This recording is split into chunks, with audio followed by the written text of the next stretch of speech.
네, 템플릿 재사용에 대해서 이야기를 진행해 보겠습니다. 이거는 뭐 할 때 쓰느냐? 보면은 이런 위키 페이지 같은 것도 보면은 이렇게 메뉴를 담아야 되는 바들이 있고, 이렇게 콘텐츠가 담기는 바들이 있잖아요. 콘텐츠가 담기는 공간들이 있잖아요.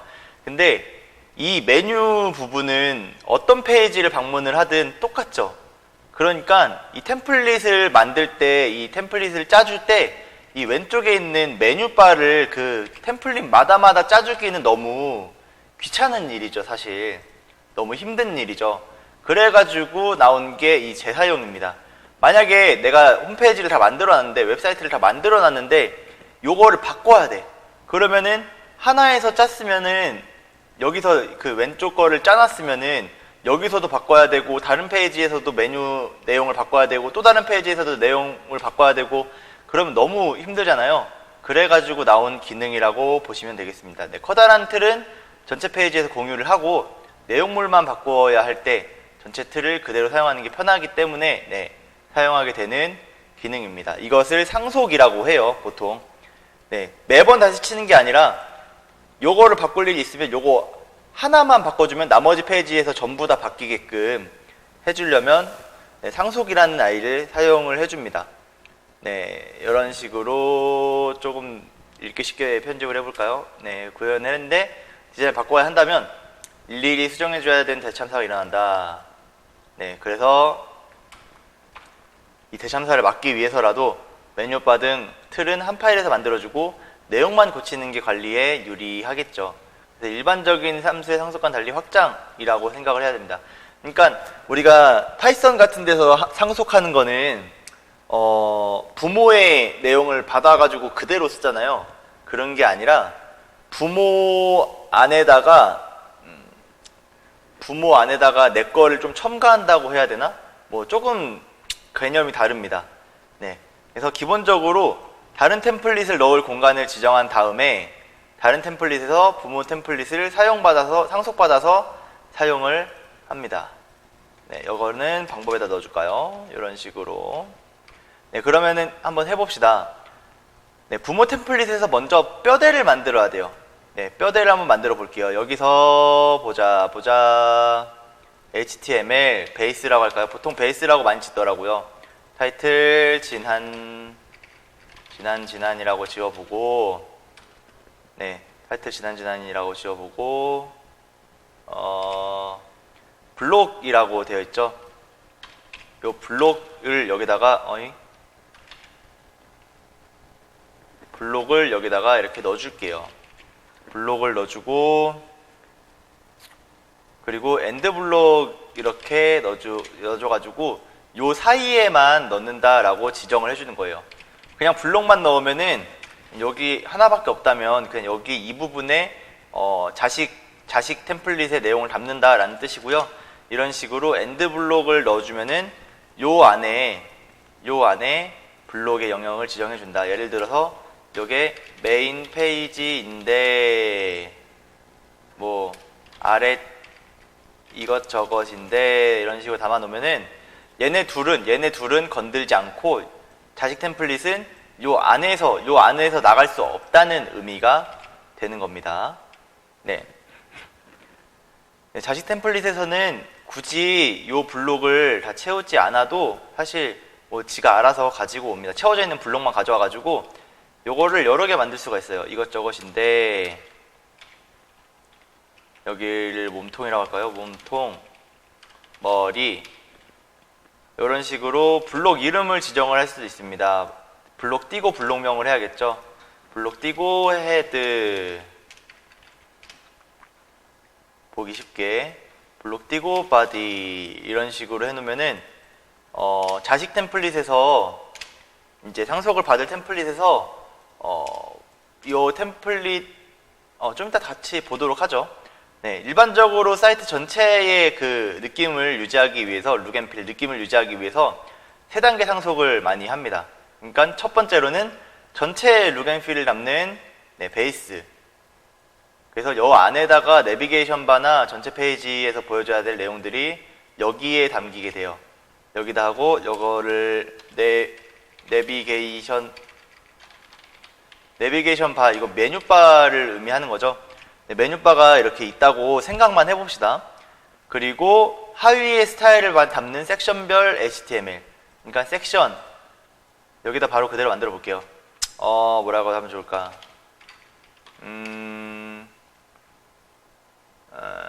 뭐라고 하면 좋지? 이름을 만들기가 참 쉽지가 않네. 뭐 메인 아니면은 섹션에 대한 HTML이니까 뭐 게시판 뭐 아니면 문제풀 사이트라고 해가지고 이런 식으로 한번 해보도록 하겠습니다. 네, 요게 이 풀이라는 애가 사이트 전체에 이거를 상속을 받을 거예요. 자, 그러면은 한번 보도록 할게요. 왔다 갔다 하면서 하겠습니다. 부모 템플릿은 뭐 이런 식으로 만들어요. 뭐 굳이 요 내용들이 다 담길 필요는 없고 헤드 뭐 다 지워도 되겠지.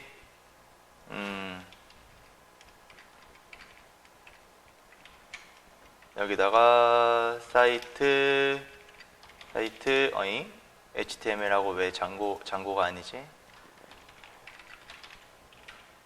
장고. 네, 사이트 전체에 들어가야 할 내용 뭐 이런 식으로 블록 타이틀 뭐 이런 식으로 블록으로 지정을 해줘요. 아까 전에 해놨었죠? 얘는 콘텐츠랑 타이틀이라는 블록으로 지정을 했었네요. 이런 식으로 해주고 보통 이렇게 해야지, 이렇게 써놔야지 이쁘죠? 네, 근데 블록 안에다가 내용을 넣을 수도 있고 이런 식으로 넣을 수도 있고 안 넣을 수도 있어요. 네, 만약에 넣는다면은 자식 콘텐츠에서 내용이 없을 때 이 부모 템플릿 내용을 가져다가 쓸 수도 있고, 네, 일반적으로 사용할 때는 이 내용이 안 나타나요. 네, 그래서 우리가 아까 전에 했듯이 이런 식으로 블록을 2개 만들어 놨습니다. 이런 식으로 상속해주는 템플릿이 준비가 됐고요. 자식 템플릿은 이렇게 만듭니다. 익스텐드를 넣어야 돼요. 자식 템플릿 익스텐드 태그를 넣어주고요. S가 붙어야 되는구나. S가 붙어주고, 그리고 부모 HTML 경로를 넣어줘야겠죠. 경로는 템플릿의 베이스 HTML이겠죠.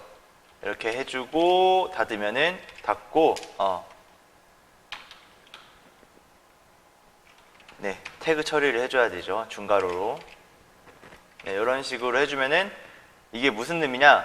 부모 템플릿을 지정해서 여기서 상속을 받겠다. 경로 여기서 상속을 받겠다라는 의미고, 이 블록 타이틀은 요 블록에다가 넣겠다라는 의미예요. 네, 그러니까 우리는 아까 전에 헤드랑 바디로 썼었죠. 그래서 이 헤드랑 바디를 넣어줄 거야. 네, 그래서 헤드 안에 넣고 싶은 거. 그러니까 여기에다가 막 내용을 써놓으면은 나중에 상속을 하게 되면은 요건 다 똑같은데 여기 안에 아까 전에 넣었던 이 내용들만 추가돼가지고 완성이 되게 됩니다. 네, 한번 해봐야지 알아요. 자, 한번 기다려봐요. 네, 이런 식으로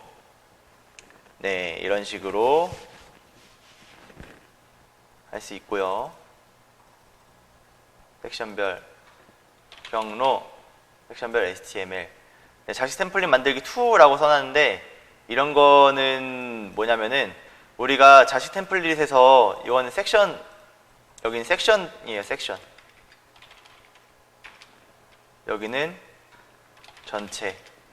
전체에 들어갈 부모고 여기는 섹션에 대한 거죠.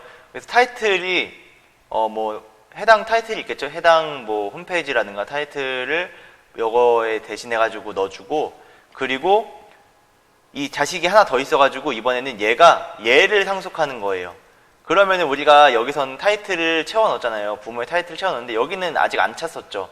그거를 여기서 상속하고 여기서 다시 한번 상속을 해가지고 네, 내용들을 채우게 됩니다. 이런 식으로 3단계 상속을 쓰는 경우가 많아요.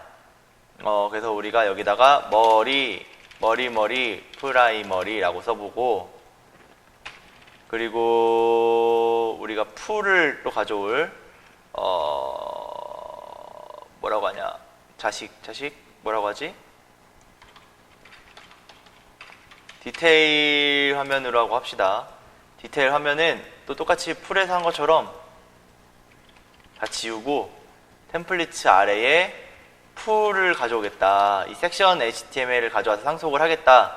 그리고 이 나머지들은 다 채워져 있으니까 우리는 채워지지 않은 바디만 채우고 싶다.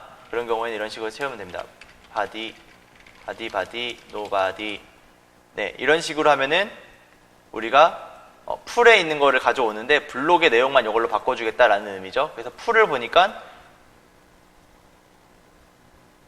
풀이 아니구나. 이거 네. 풀을 보니까 얘는 또다시 얘를 상속해 받아가가지고 이 헤드 부분만 바꾸겠다라고 되어 있네요. 그래가지고 결과적으로는 이 베이스 HTML에서 요 부분은 풀 HTML에서 담당을 해가지고 수정을 해주고 요 부분은 이 디테일 콘텐츠라고 해도 되겠죠? 디테일 HTML에서 받아가지고 이 몸통 부분을 만들어 주게 됩니다. 네, 그래서 이거를 쓰려면은 우리가 다시 뷰로 돌아가서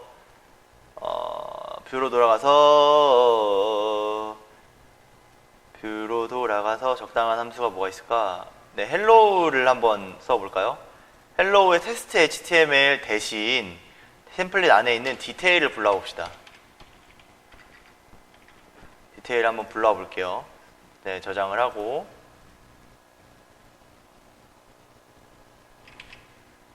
헬로우로 들어가 봅시다. 헬로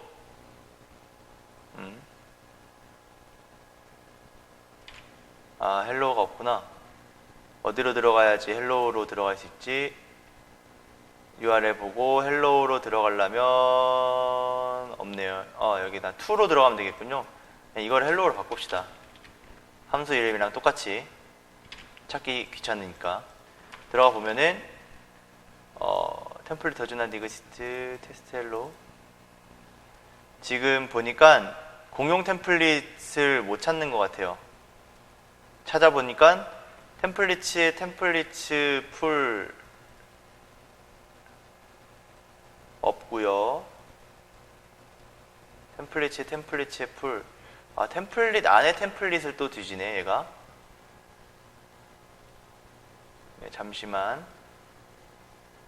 템플릿 안에 템플릿을 뒤지는데 세팅에서 어떻게 돼 있길래 템플릿 맞는데 왜 템플릿 안에 템플릿을 또 뒤질까? 템플릿이 두 번 나오네요.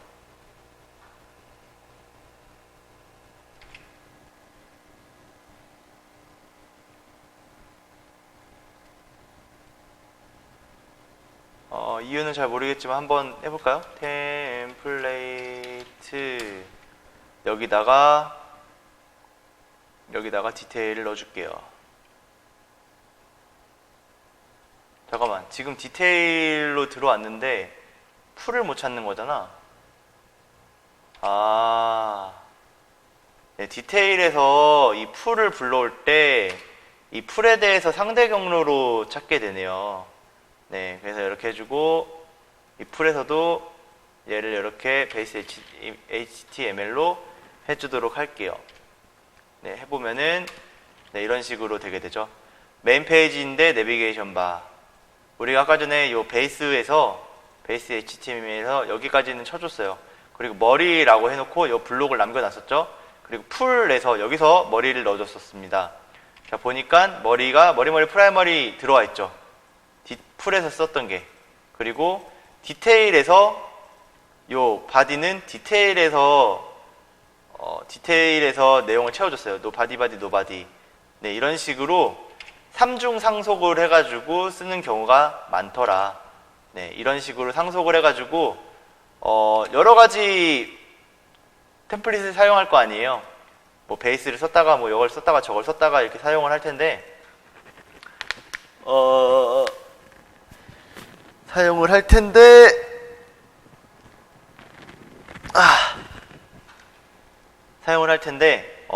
굳이 매번 모든 페이지에서 내비게이션 바를 수정해 줄 필요 없이 내비게이션 바에 대한 템플릿만 하나 만들어 놔가지고 그것만 바꾸면 이 부분이 바뀌게 되더라. 네, 이 정도면은 뭐 크게 응용하는데 어려움은 없겠죠. 자, 근데 우리가 아까 전에 템플릿이라고 썼더니 네, 이렇게 썼더니 템플릿을 뒤졌잖아요. 템플릿 안에 있는 템플릿을 또 뒤진다는 말이 됐잖아요. 그래서 우리는 원하는 거는 이 최상위 안에 있는 이 디렉터리를 뒤지는 걸 원했던 건데, 아마 제가 보기에는 여기다가 슬래시를 한 번 더 넣어주면은 문제없이 못 찾네. 어디를 뒤졌나 한번 봅시다. 템플릿 디테일 에러. 네, 템플릿 풀을 또 못 찾네.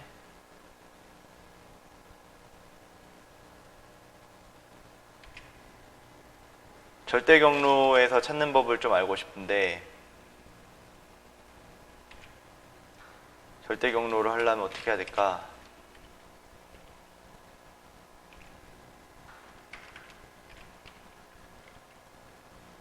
네, 이 부분은 나중에 좀 다시 알아봐야 될 것 같아요.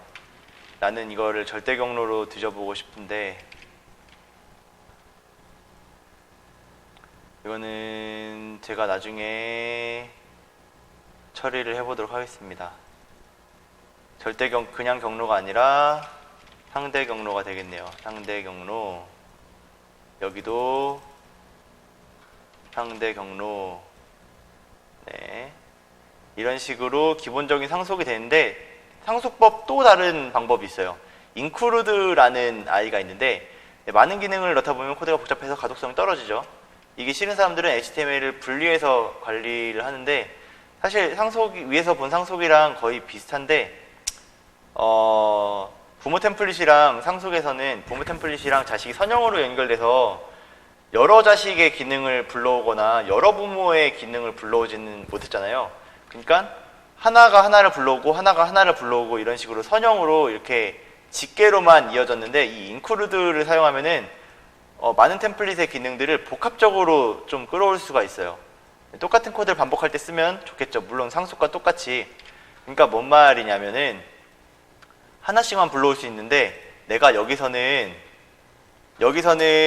뭘 불러올까? 여기서는 뭐 아바타 템플릿을 불러오고 싶고, 아바타를 표현해주는 템플릿을 불러오고 싶고, 여기서는 또 글쓰기 템플릿, 여기서는 글쓰기를 하는 템플릿을 불러오고 싶고, 여러 가지 템플릿을 동시에 불러오고 싶을 때가 있잖아요.